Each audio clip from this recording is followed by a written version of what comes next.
Charles Darwin, scientist and naturalist, had perhaps gone on one of the most extraordinary expeditions that the world had ever seen, shaping the ways that we see our evolutionary theories in biology. My name is Gabriel Capistrano, and I will be talking about my trip to the Galapagos Islands. It started with us packing our bags and getting on a plane from Brazil to Quito, the capital city of Ecuador, and staying there for one day. During that day in Quito, I was so starstruck by seeing the way that people looked there. It was very interesting to see the indigenous roots inside someone's face, and something that I had never experienced before. I was just looking in awe of the local people. They're very short and they had very straight hair and dark skin.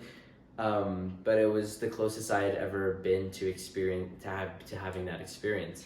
From that one day, we took a 4-hour flight from Quito to another city in Ecuador, and then from that city to the islands. And going from a big city to such a remote island was soul shaking, soul stirring. Whenever we had first gone to the islands, it seemed like such a magical place. There was animals everywhere. We traveled on the islands with guides. We saw such exotic animals like the blue-footed booby and the red-breasted frigate. It was amazing. And to know how much these guides know about this island and about these places, and how prominent and how ethical it is to be able to preserve this wildlife and preserve a place that had been deemed so untouched by human hands.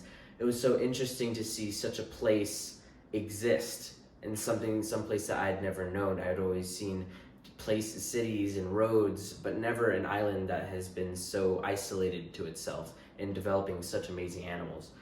But not only the islands, we had also had been there for 6 days, and for that we needed a cruise ship. So we had a cruise that had about 30 people on it. They had chefs who would cook at the end of the afternoon. Whenever we would come back from our excursions, we would be greeted with fine food and drinks. All the chefs were so brilliant, and all the guides were so experienced. And my experience with these people, they had answered every question. They had made sure to talk about every aspect of these animals, and it was just such an amazing time. We then, at the end of our tour, thanked all of the tour guides and thanked all of the chefs and crew on the ship for their amazing service. And I would recommend anyone to go to these islands, but only once, because to be environmentally friendly and to stop pollution there, we have to minimize the amount of jet fuel that we use to get to those places. It causes a lot of pollution. Thank you for listening to my speech. Bye.